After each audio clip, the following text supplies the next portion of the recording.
Actually, they're trying to come up with an alternative to what the Americans put out. And how do you find the meeting in Geneva? Marco Rubio went there talking. It seems that, as CNN reported, that three crucial points in this document were removed. One of them is territorial concession. The limitation on the military size of Ukraine, and the NATO memberships, the NATO membership for Ukraine. How, if we assume that Europeans somehow managed to remove them from the document, is that possible? Do you think that is still workable? I think that anything is possible, but I think it's very highly unlikely because the opposition to this peace plan is pushed by very, very weak players. So we're talking about the Europeans. Europeans have no cards to play. They don't have a military. They don't have any leverage. Not only that, but the principal pushers of this opposition to the American plan are the governments in London, Paris, and Berlin. All three of them are deeply, deeply unpopular in their own nations. And then, I think that part of the game is also with these anti-corruption investigations that are going on in Ukraine. They are clearly and definitely run by the American side. They control these anti-corruption agencies, and the $100 million embezzlement was just the tip of the iceberg, but it has already shattered the ruling clique around Zelensky. So 3 or 4 of his closest collaborators ran away and went to Israel. Yermak, we don't know if he's long for government work, and so he's under tremendous pressure. But as we now know, the real corruption probe will end up smearing a lot of these European warmongers, like the Estonians and the French and the Brits and the Germans, because we're talking about anything between 50 and 100 billion dollars with a B. And I think that part of the game is to exert pressure on them, because if they don't, really, really ugly stuff might be coming up in the very near future. And I think this is part of the reason why Donald Trump recently went to London and met with Keir Starmer. What we learn about these meetings is it's almost like he went there for a cup of tea and crumpets. But I think that behind closed doors, maybe the discussion is different. Maybe the discussion is, look, we have all this information. We have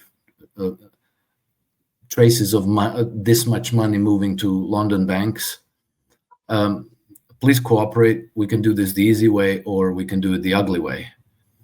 And so I think that probably similar warnings went to other places in Europe, Paris, Estonia particularly. Apparently, Estonian banks have been one of the key conduits of this. And this is ultimately, most of this money is the money of U.S. taxpayers.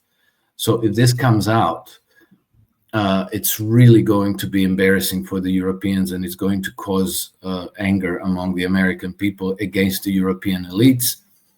And then even before anything is known much about all this, it's already strengthening the hand of people like Robert Fico and Viktor Orban, who want to preserve peace in Europe and who want to reform the European Union. And it's weakening the hand of Ursula von der Leyen and Kaja Kallas, who I don't even know who they work for, but they definitely don't work for any constituents as we would recognize them in a democracy. And so all of this is now bearing down on not only Ukraine, but also the EU. So the territorial concessions might, this might go back and forth more than once. And in the end, I think the longer the longer the Ukrainians and the Europeans oppose the American peace plan, the worse their position is, because the Russians are meanwhile gaining on the ground, and there's a good chance that in the next 2-3 months the Russian forces might be on the Dnieper River. And interestingly enough, one of the provision in the peace plan is that the Russians will not interfere with Ukrainian trade along the Dnieper River. Maybe they're already seeing the problem in advance. Well, we'll see. They're already near the Dnieper in the south, but I wonder. We also had tweets, unofficial statements from people like Kirill Dmitriev, who said that this peace agreement is based on the understanding reached between the two sides in Alaska in August, which we don't know exactly what it was, because we only got very broad brush reports from those meetings. But I imagine that if they met there in person, that some very detailed notes were being exchanged between the two sides.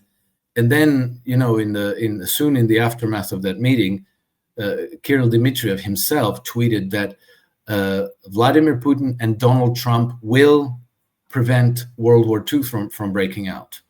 Will prevent. He didn't say could, might, should. He said will, which tells me that they have reached this kind of an understanding, and that they, since August until now, that they built on that to come up with a 28-point plan. Alex, I think one of the main points that you've made is that Russia wants Ukraine to be somehow like Belarus, a prosperous, calm, somehow neutral when it comes, because the case of Ukraine is somehow different from Belarus, because Russia wants Ukraine to be neutral. They don't want a government in Ukraine to be the worst enemy of Russia, bringing NATO in and all of these scenarios that we were talking about. But when Europeans are pushing for a 600, or in document is 600,000 soldiers, Europeans are talking about 800,000 soldiers. This is not a good sign for any agreement. If you want a neutral state on your border, you don't make a military that none of these European countries have the size of it. Because this. Go ahead. Yeah, well, that's another one of those points that could be 2 or 3 pages, because it doesn't. The agreement doesn't say 600 or 800 soldiers. It says military personnel. So that might be combat-ready troops, reserves. It could be administrative personnel and so on. So maybe we're talking about 50,000 combat-ready troops. We might be talking about 200 or 300,000 reserves. We might be talking about 100,000, 200,000 administrative personnel, auxiliary, personnel, and so on. So it's not. I mean, when this war started, when Ukraine was at its peak strength, well, according to Ukrainians themselves, they were at close to like 600,000-700,000 troops. Zelensky himself was talking about over 1 million, but I think he was exaggerating. So, that would restore Ukrainian military back to where it was when the war started in 2022. I don't think that that's the intent of the agreement, and I don't think that the Russians would agree to that.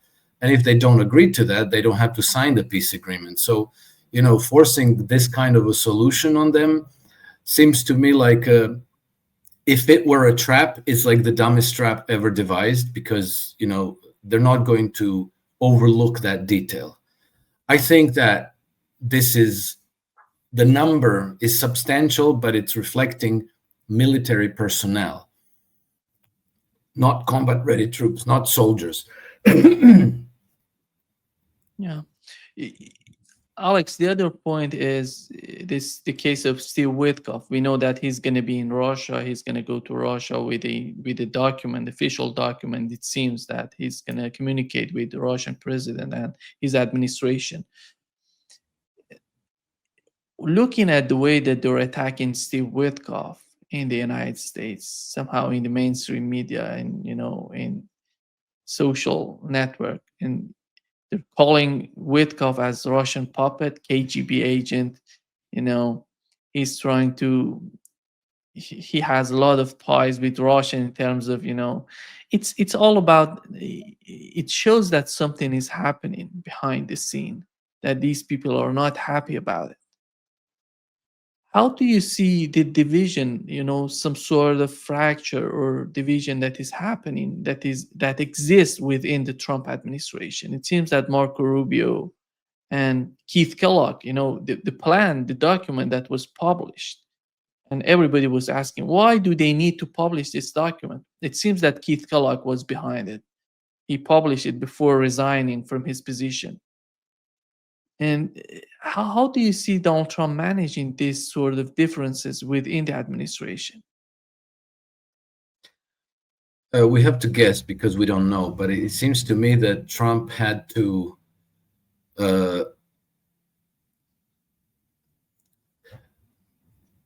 let's say that he didn't want to show his hand too soon. Do you know what I mean? So you kept Keith Kellogg to make it seem like you were entertaining the pro-European, anti-Russian type resolution of this crisis, and to give them hope that they might be able to pull Trump back into their game.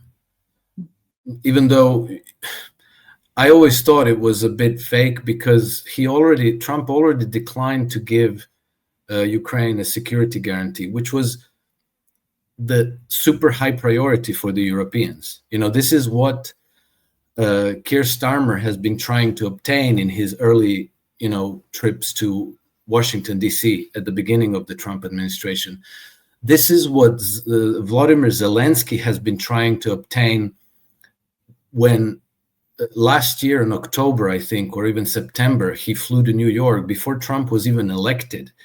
And he was saying, well, here, we'll give you this 500 billion natural resources deal in exchange for a security guarantee. What does that mean? Well, security guarantee basically means that if, let's say, Poland, France, Britain, Germany put in some tripwire troops on the ground in Ukraine, whatever, 10,000, 20, 30,000, it doesn't matter. They're not going to win the war. But when they come under attack, which they would, then they would say, like, aha, look, the Russians attacked us. Now you have to make good on your security guarantee. So that was basically like a tripwire for World War III. And Trump said, no, I'm not giving you a security guarantee. And then there was, for several months, there was this back and forth. It's kind of dissipated from the news cycle, but there was this back and forth about Ukrainian natural resources, the Ukrainian minerals, the whatever, 10, 12 trillion dollars worth. And then, it turned out that they made a secret deal with the Brits that they take control of the bulk of Ukrainian natural resource wealth. And then, Boris Johnson went to Ukraine to try to persuade Zelensky to play along with Trump, but none of it happened. So I think that this whole game with Steve Witkoff was as genuine as Trump saying, "Oh, I'm very disappointed in Putin." It's all for show. It's all for certain internal political constituencies, some audience that he needs to kind of misdirect and pacify so that they don't go into overt, they don't conspire against him to sabotage his peace deal. But I think that from the beginning, the intent was to pacify Europe. And I'll give you a story that is extremely important. Give me a second. So, okay. Sorry, my butler is asking for instructions. So a very good example is what happened in Bosnia Herzegovina, and I've spoken about this over the last 2-3 weeks in a few podcasts, and I published an article about this because it's extremely important, but it's not in the news cycle at all. Namely, Bosnia and Herzegovina, capital is Sarajevo, right? That's where World War I was detonated. It was being rigged to become the second front in the West's war against against Russia.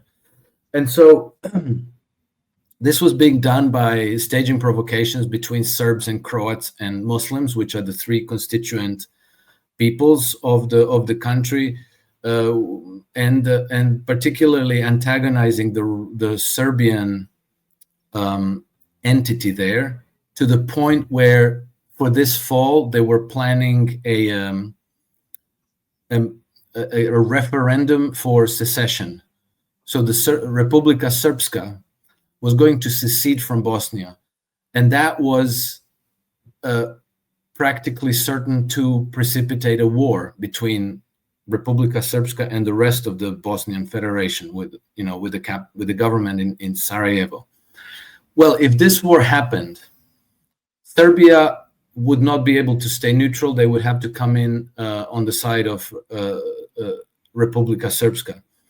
Croatia would be drawn in because it has a Croatian minority in Bosnia. Croatia is a NATO member nation. Hungary would possibly be drawn into this war. Hungary is also a NATO member nation. So this could practically open a front, NATO against Serbia and Republika Srpska, in which case Russia would not be able to stay neutral. They would have to come in. So this is how they engineered this conflict to draw Russia into a second front war. The playbook is very, very similar to the way World War I was engineered. And World War I ended up with a total devastation of Europe and 40 million casualties. So here's what happened. First, the Russians exerted pressure on the Serbian leadership in Republika Srpska to work within the Dayton Accords, which is how, which was the way that the country has been constituted, and the war ended in 1995. And then Donald Trump actually put his political weight behind Milorad Dodik, who was a very popular president of Republika Srpska. And so they preserved the Serbian leadership through like a proxy candidate, right, of Milorad Dodik. So they, formally they complied with the diktat from Sarajevo, from the federation, which comes through European Union. I'm sorry, this is complicated, but basically what I want to tell you is that the war in Bosnia has been diffused for the time being for at least a year, because the Serbs agreed to delay their referendum by at least a year. So instead of holding that referendum now, they might hold it in a year's time. But, by then we'll see. Anyway, it was widely perceived in Bosnia that the British were exacerbating this pressure that were leading to the war. And it was very clearly the cooperation between the Russians and the Trump administration that diffused this powder keg. And then 3 weeks ago, I met one of the members. I think I mentioned this in our last conversation. One of the members of the government of Republika Srpska, who told me so, and he said, since Trump came into office, things are much, much better. And they said the difference is like day and night. And then another Croatian politician, who he didn't tell me that, I heard it in like a podcast interview. He said that the difference between Bosnia during the Biden administration and now is like living on a different planet. This is not discussed in the media. Nobody's talking about Bosnia-Herzegovina. There are no wealthy donors from Bosnia and Herzegovina that Trump has to placate. There isn't a large voting bloc of Bosnian Serbs or Serbs at all in the United States. So this is an example where it seems that out of the cooperation between Russia and the United States, World War III in Europe really was diffused for the time being. And so if that is so, and this is a real story, this is not a conspiracy. This is a real story that the media is ignoring. If that is the case, then could it be the case that a similar effort is being earnestly pursued in Ukraine? Not only that, could it be that a similar effort is being earnestly pursued in the Middle East? Because remember, not long ago, Al-Jolani went to Moscow and met with Vladimir Putin. And everybody was, well, what's this all about? Well, there's Russians betraying the Syrian people. And then after that, Al-Jolani went to Trump and everybody had their heads explode. Look, Donald Trump is shaking hands with an Al-Qaeda head chopper. But, nobody seems to consider that, what my friend Tom Wongo mentioned is that I think that Trump and Putin were telling Jolani, now you work for us. And we're playing a different game than your British and Turkish overlords. And I think that in a way, Turkey is also being brought on board to cooperate in this. So I think that there's, people say that I give Trump too much credit, but I think that it's plausible, and I would say that it's even probable that a new security architecture is being developed and prepared for the world as we speak, that peace in Ukraine will be a major piece, major part of that equation, and that the ongoing investigations against the Ukrainian government and oligarchs and the European leadership is part of that. They're going to force them to come on board, or they're going to be history. It's going to lead to a wave of regime changes in Europe. And so, the peace is being pushed by very strong players, being Russia and the United States, and it's being opposed by very, very weak players with no cards to play.